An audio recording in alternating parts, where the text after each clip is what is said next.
बच्चों, आज हम पढ़ेंगे एनसीईआरटी सीबीएसई एनसीईआरटी क्लास 9 का चैप्टर थर्ड।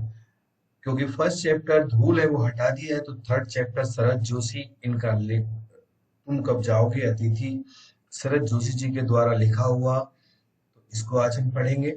और इनका जो जन्म है वो मध्य प्रदेश के उज्जैन शहर में होता है, और 21 मई 1931 को इनका बचपन शहरों में बीता, सरकारी नौकरी में रहे।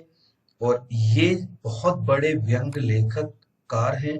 इन्होंने व्यंग लेख, व्यंग उपन्यास यानी दूसरे को आलोचना की है इन्होंने, और हास्यपूर्ण व्यंग भी इन्होंने बहुत लिखे हैं, और धारावाहिक पटकथाएं भी लिखी हैं।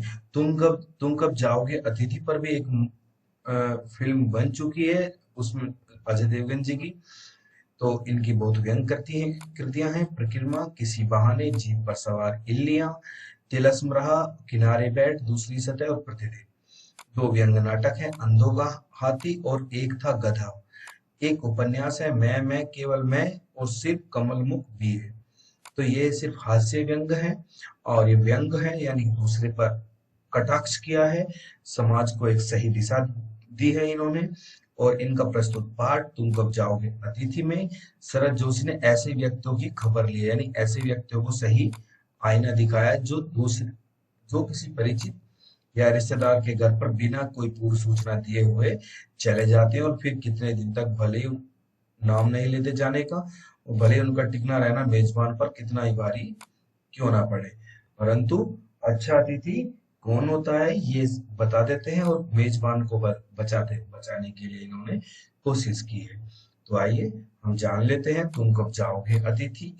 इसमें लेखक ने अपनी बात को व्यंग किया है, और आज तुम्हारे आगमन के चतुर्थ चौथा दिन का यह बार बार उमड़ रहा है। तुम कब जाओगे अतिथि, तुम जहां निसंकोच सिगरेट का धुआं फूंक रहे हो उसके ठीक सामने कैलेंडर है। तो इसकी तारीखें सीमा में नर्मता यानी शालीनता के साथ फड़फड़ाती रहती हैं। तो इसमें इन्होंने एक इनके बारे में कहा है कि क्या तुम्हें तुम्हारी पृथ्वी नहीं पुकारती। अब एक अतिथि किसी के घर में चला जाए और वो जाने का नाम ना ले, तो मेजबान यानी जो मेजबान है, जो जिसके घर में गए हुए हैं, वो उसको काफी परेशानी आती है। तो इस चीज को कोई नहीं जानता, तो इसीलिए उच्च समय तथा हाई टाइम है, क्या तुम्हें तुम्हारी पृथ्वी नहीं देखती। अब मेजबान परेशान हो जाता है, जब वो आए थे तो हृदय यानी अज्ञात आशंका से धड़क उठता है। तो कहीं ना कहीं मेरा बटुआ कांप जाता है। अब लेखक इसमें अतिथि का बहुत आदर सत्कार करता है, पत्नी भी सादर नमस्ते करती है, और रात के भोजन को वे एक उच्च मध्यम वर्गीय का डिनर में बदल देते हैं। वे एक सही आदर के साथ एक अतिथि का दो सब्जी रायते के साथ यानी एक अच्छा खाना बनाया, और उसका उत्साह के साथ, लगन के साथ एक उत्साह करते हैं कि हमारे घर पे अतिथि आया है, मेहमान नवाजी करते हैं। परंतु अतिथि तो उसके घर में रुक जाता है।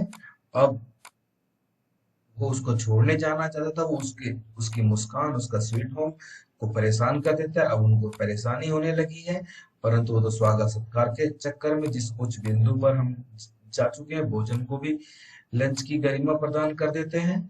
तो ये दिखाया जाता है इसमें। तो इस प्रकार से वे छोड़ने जाना चाहते थे, परंतु लेखक को ऐसा मौका नहीं देता है। अब वो तीसरे दिन भी धोबी को कपड़े धुलवा रहा है, और उसके उसके उस पर मार्मिक चोट कर रहा है। यह आघात अप्रत्याशित था, यानी नहीं झेलने वाला था।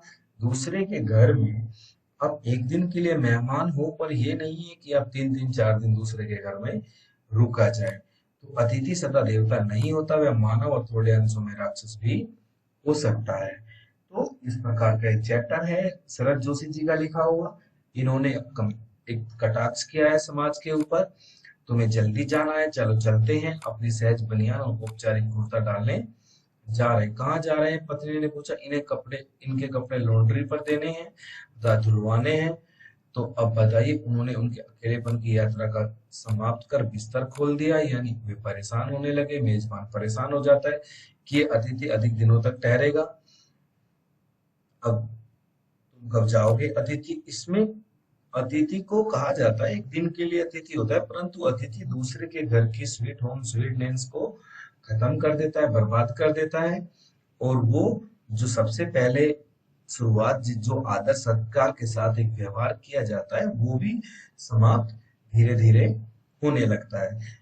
इस वीडियो में हम सभी क्वेश्चन आंसर भी देखेंगे, पाठ का सारांश भी देखेंगे। तो रंगीन गुब्बारे जो कल तक इस कमरे की आकाश में उड़ते हैं, दिखाई नहीं देते, बातचीत की उछलती हुई ज्ञान चर्चा कोनों से टप्पे खाकर भी सेंटर में आकर चुप पड़ी है। अब वो फिल्म पत्रिका देख रहा है, पन्ने पलट रहा है। अतिथि का क्या है कि अतिथि जब जाता है दूसरे घर में, उसके लिए तो पिकनिक हॉलीडे हो जाता है, वो तो फ्री है, उसका जेब कुछ खर्च नहीं होता है, और वो दूसरे के घर में मेहमान नवाजी का आनंद उठाता है। परंतु मेहमान नवाजी करते करते मेहमान वो भी परेशान हो जाता है, परंतु उसकी परेशानी को ध्यान में न रख करके अपने फायदे के लिए दूसरे को परेशान करते हैं और उसका स्वीटनेस होम खत्म कर देते हैं। अब वो बार बार यही पूछ रहा है कि कब जाओगे अतिथि। अब ये देखिए, ये इंसान बेचारा परेशान है, परंतु कभी इस सोफे पर बैठ करके न्यूज़पेपर पढ़ता है, कभी ये पढ़ता है। अब ये अतिथि तो आकर के उसके घर में रुक गया है, जाने का नाम नहीं ले रहा है। तो शरद जोशी ने यही कहा है कि अतिथि भी भगवान नहीं होता, परंतु अब वो उसके सत्कार की उसमें भी समाप्त हो गई है, वो खिचड़ी बनाने को मजबूर हो गया है। तो हमें उपवास, अब तुम्हारे जाने की चरम क्षण है, तुम जाओ ना अतिथि, तुम्हें अच्छा लग रहा है ना, मैं जानता हूँ दूसरों के घर यहाँ अच्छा लगता है, परंतु ऐसा नहीं होना चाहिए कि होम को इसी कारण स्वीट होम कहा जाता है कि लोग दूसरे के होम की स्वीटनेस को काटने न दौड़े। तो ये गलत है कि शराफत भी कोई चीज होती है, और गेट आउट भी एक वाक्य है जो बोला जा सकता है। अपनी खर्राटों से एक और रात गुंजायमान करने के बाद कल जो किरण तुम्हारे बिस्तर पर आएगी, आगमन के 5वें सूर्य की परिचित किरण होगी। तो ये है, अब देवता दर्शन करके भी लौट जाता है, तुम लौट जाओ अतिथि, इसी में देवत्व सुरक्षित होगा। अब मनुष्य अपने वाली पर उतरे तो उसके पूर्व में तुम कब जाओगे, लौट जाओ, परंतु अतिथि एक जाने के लिए नाम नहीं कहता है। अतिथि दूसरे के स्वीट होम को भी बर्बाद कर देता है। अगर किसी के घर पे जाया जाता है तो पहले पूर्व सूचना दी जाती है, और पहले सबसे पहले पूर्व में सूचना देनी चाहिए, परंतु हम लोग नहीं देते। और एक दिन हम जाते हैं रात को, तो रात को रुक करके अगले दिन हमें वापस आ जाना चाहिए। तो ये मैक्सिमम 2 दिन का रूल होता है, 2 दिन तक वो अतिथि होता है। परंतु ये तरीका नहीं है कि अब 3 दिन रुके, एक दिन और रुके, फिर और रुके, फिर रुके, फिर अब चौथा दिन हो गया। अब वो भी एक इंसान है, मेजबान आपका कब तक करेगा, तो चौथा दिन हो गया, आप चौथे दिन तक भी नहीं जा रहे हो, तो कितने दिन रुकोगे। तो 5 दिन के लिए तो कोई अतिथि नहीं हो सकता। तो इसीलिए इसमें ये सब बताया गया है। अब हम इसके आगे क्वेश्चन आंसर भी जरूर देखेंगे, जो पेपर्स में बहुत इंपॉर्टेंट क्वेश्चंस हैं, जो आपकी परीक्षा में आने वाले हैं, और हम उनको देखते हैं। चलिए, थैंक यू वेरी मच। और इसको ध्यान रखें कि कभी भी किसी के घर जाते हैं तो हमें उसे पहले सूचना देनी चाहिए, और उसके बारे में जानकारी देनी चाहिए, और 1 दिन से 2 दिन से ज्यादा हमें किसी के घर में नहीं रुकना चाहिए। तो उसकी मर्यादा को ठेस पहुंचती है, वो भले ही नहीं कहता, वो भी एक आखिर मनुष्य है, परंतु हमें दूसरे को परेशान नहीं करना चाहिए। तो ऐसा ना हो कि अब वो भी हमें ये कहने लगे कि वो तुम कब जाओगे अतिथि। तो एक आतिथ्य का एक आदर सत्कार होता है, तो उसकी एक सीमा भी होती है। तो चलिए, अब हम इसके क्वेश्चन आंसर देख लेते हैं। आइए, अब क्वेश्चन, जब आप चैप्टर समझ ही ले चुके हैं तो अब इसके क्वेश्चन आंसर भी देख लेते हैं।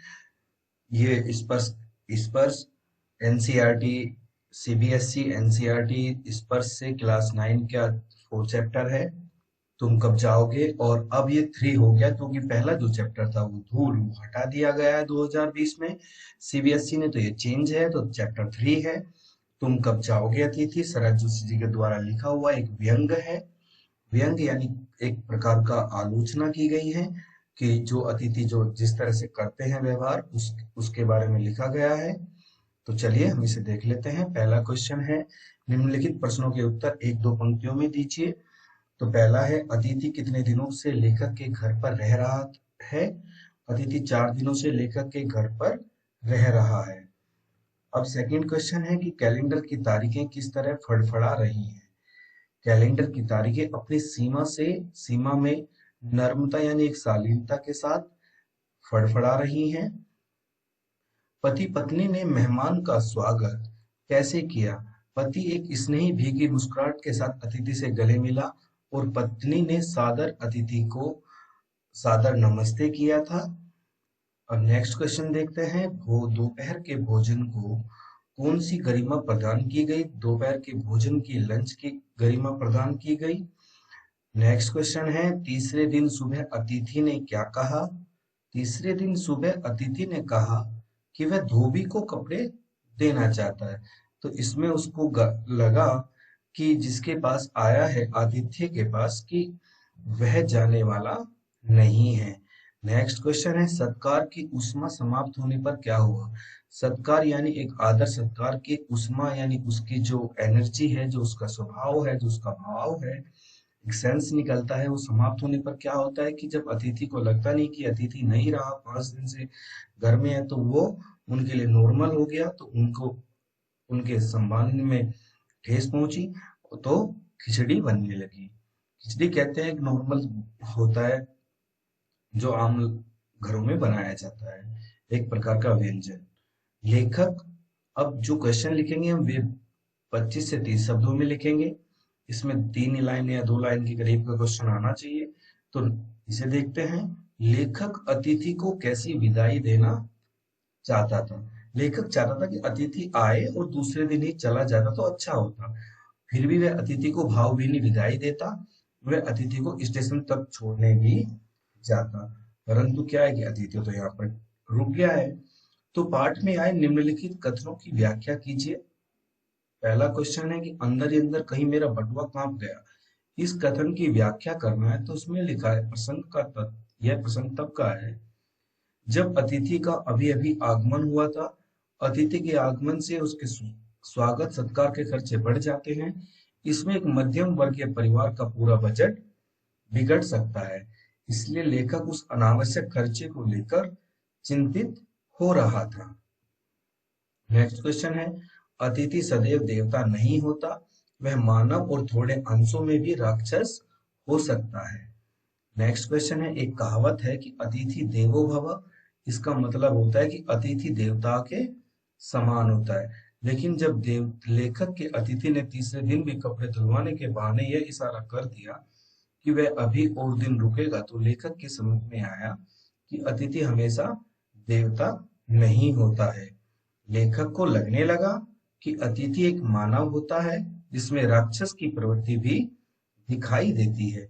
अब राक्षस की प्रवृत्ति यानी कोई अतिथि हमारे घर में आ जाता है और अधिक दिनों तक टिका रहता है, तो हमारी हालत बहुत गंभीर हो जाती है। परंतु वो उसको तो बेनिफिट मिलता है, क्योंकि वो उसको तो सब कुछ करा कराया मिलता है, तो इसलिए उसको कोई कार्य करने की आवश्यकता नहीं है। वो तो as a holiday, as a picnic पर होता है। तो वो दूसरे घर को, स्वीट होम को भी बिगाड़ देता है। राक्षसी प्रवृत्ति के कारण अतिथि लंबे समय तक टिक जाता है और अलग अलग तरीकों से मेजबान को दुखी करता रहता है। मेजबान यानी जिसके घर पर वो टिका हुआ होता है। नेक्स्ट क्वेश्चन देखते हैं, लोग दूसरे के होम की स्वीटनेस को काटने न दौड़े। लेखक कहता है कि अतिथि एक ऐसा व्यक्ति होता है जिसे दूसरे के घर बड़ा अच्छा लगता है। दूसरे के घर ठहरने पर एक व्यक्ति खर्चे जोड़ने की चिंता से मुक्त रहता है, अपने सारी परेशानियों को भूलकर आतिथ्य का आनंद लेता है। लेकिन यह व्यवहारिक नहीं है, क्योंकि इसमें मेजबान के सुखी जीवन में खलल पड़ने लगता है, यानी मेजबान जो जिसके घर पर अतिथि आता है। इसलिए लेखक का मानना है कि वह अपने घर की मधुरता का आनंद लेना चाहिए, लेकिन किसी दूसरे के घर की सुख शांति में खलल नहीं डालना चाहिए। अब नेक्स्ट क्वेश्चन है, मेरी सहनशीलता की वह अंतिम सुबह होगी। लेखक को उम्मीद है कि जब 5वें दिन का सूर्य निकलेगा तो वह अतिथि को इस बात के लिए जागृत कर देगा कि वह अपने घर वापस चला जाए, अन्यथा उस दिन लेखक की सहनशीलता टूट जाएगी। उसके बाद लेखक को मजबूरन अतिथि से जाने के लिए कहना पड़ेगा। ये भी सही बात है कि मेजबान उसको कह भी सकता है अतिथि को कि आप अपने घर जाओ, क्योंकि एक दिन के लिए अतिथि होता है, 2 दिन के लिए होता है, पर ये तरीका नहीं है कि 3 दिन, 4 दिन, 5 दिन रुका जाए। और एक सही अतिथि के लिए होता है कि आप जाने से पहले किसी के घर पे जा रहे हो तो आप उसको पहले बताया जाए, उसको अवगत कराया जाए। एक देवता और एक मनुष्य अधिक देर साथ नहीं रहते। लेखक मन ही मन अतिथि से कहना चाहता है कि अतिथि और मेजबान अधिक दिनों तक साथ नहीं रह सकते हैं। भगवान भी दर्शन देने के फौरन बाद चला जाता है। गणपति की पूजा भी 11 दिन के बाद गणपति का विसर्जन कर दिया जाता है। इसलिए अतिथि रूप देवता को भी अधिक दिन तक नहीं रुकना चाहिए। और वो तो एक मनुष्य है, अधिक देर दूसरे के घर में रुकना अच्छी बात नहीं होती। निम्न अब ये जो क्वेश्चंस आने वाले हैं 50 से 60 शब्दों में लिखना है हमें। चलिए पहला क्वेश्चन देखते हैं। कौन सा आघात अप्रत्याशित था और उसका लेखक पर क्या प्रभाव पड़ा? ये वेरी इंपॉर्टेंट क्वेश्चंस है, इसको आप अच्छे से करें। तो ये वेरी इंपॉर्टेंट क्वेश्चन आया, तो इसको हम कर देते हैं। ये वेरी इंपॉर्टेंट क्वेश्चन है, तो आप इसको अच्छे से देखें और अपने नोटबुक में सभी क्वेश्चनों को लिखें। तो तीसरे दिन सुबह जब अतिथि ने कपड़े धुलवाने की बात की, उसने परोक्ष रूप से यह बता दिया, परोक्ष यानी सामने सामने से बता दिया कि वह इतनी आसानी से जाने वाला नहीं है। यह आघात यानी यह जो उसका कार्य था लेखक के लिए अप्रत्याशित था, यानी मेजबान के लिए बहुत दुखदायी था। अप्रत्याशित यानी सहनशील योग्य नहीं था। उस समय लेखक की समझ में आया कि अतिथि सदा देवता नहीं होता बल्कि एक इंसान होता है जिसमें राक्षस के भी अंश होते हैं। वह अतिथि ऐसे राक्षस की तरह बर्ताव करने लगा जिससे मेहमान को असह्य पीड़ा होने लगे। तो वो मेजबान को असह्य पीड़ा होने लगी थी। अब नेक्स्ट क्वेश्चन है कि संबंधों के संक्रमण के दौर से गुजरना। इस पंक्ति से आप क्या समझते हैं? विस्तार से लिखिए। विस्तार से लिखिए यानी पूर्ण रूप से बताओ। इस पंक्ति का मतलब होता है कि संबंधों का जो संक्रमण है, अच्छे दौर जब अब समाप्त हो गए हैं, लोग किसी तरह संबंधों को बरकरार रखने की कोशिश कर रहे हैं, और लेखक और उसकी अतिथि के बीच पहले दिन से बड़े उल्लासपूर्ण माहौल में बातचीत चलती रही। उन दोनों ने लगभग हर उस विषय पर बातचीत कर ली जिन पर बातचीत की जा सकती थी। अब लेखक ने अतिथि के सत्कार में कोई कमी नहीं छोड़ी, लेकिन जब अतिथि के प्रवास की अवधि खिंचती चली गई, प्रवास यानी जाने की अवधि खिंचती चली गई, आवास की अवधि खिंचती चली गई, तो भी फिर लेखक उसके बोझ को ढो रहा था। अब स्थिति ये हो गई थी कि मेजबान बस किस इंतजार में था कि अतिथि किस तरह उससे पीछा छोड़ दे। परंतु क्या है कि अतिथि तो मेजबान को परेशान करने में लगा हुआ था, उसको उसका कोई खर्च नहीं हो रहा था, वो तो हॉलीडे पिकनिक पर बना रहा था। तो अपने फायदे के लिए दूसरे को नुकसान पहुंचाना गलत बात है। नेक्स्ट क्वेश्चन है, जब अतिथि 4 दिन तक नहीं गया तो लेखक के व्यवहार में क्या क्या परिवर्तन आए? अब कोई एक गेस्ट है और वो 4 दिन तक रुका रहे तो मेजबान के के बिहेवियर में चेंजेस तो आना है। तो सबसे पहला क्या चेंज आया कि उसने अतिथि से बातचीत करना लगभग बंद कर देता है। उसकी पत्नी ने अच्छे खाने की जगह खिचड़ी परोसना शुरू कर दिया। अब दोनों पति पत्नी मन ही मन खिन्न हो रहे थे, दुखी हो रहे थे, नफरत हो रही थी कि भगवान से उस अतिथि के जाने की दुआ मांग रहे थे। तो ये जो क्वेश्चंस थे ये आपके चैप्टर्स के क्वेश्चन हैं, आप इन्हें अपनी नोटबुक में कीजिए और पेपर में अच्छे मार्क्स लेकर के आइए। आपको ध्यान रखना है कि जो चैप्टर है उनको उनको देखा जाए, विस्तार से लिखे तो विस्तार से लिखना है। इनका आप ध्यान रखें कि 50-60 शब्दों में लिखने के लिए बोल रहा है, तो 50-60 शब्दों में लिखो। और जब 20-25 शब्दों में लिखने के लिए बोला जाता है तो 20-25 शब्दों में लिखना चाहिए। इससे जो पहले के जो क्वेश्चंस हैं उनको भी ध्यान दें। क्वेश्चनों को ध्यान में रखते हुए ही उनके आंसर करने चाहिए। ये एक अच्छे बच्चे की पहचान होती है, और वो अपनी बात को लघु रूप से कह के और वो भी संतुष्ट होकर के पूर्ण रूप से सही तरीके से अपनी बात को रखे। यही एक अच्छे बच्चे की पहचान होती है और यही एक अच्छा बच्चा पेपर करता है। अब जब पेपर करता है तो उस पेपर को करने की तरीका होना चाहिए। तो आप ऐसे करें। तो वीडियो पसंद आई हो तो प्लीज लाइक शेयर और सब्सक्राइब जरूर करें। Thank you very much. जय हिंद, वंदे मातरम।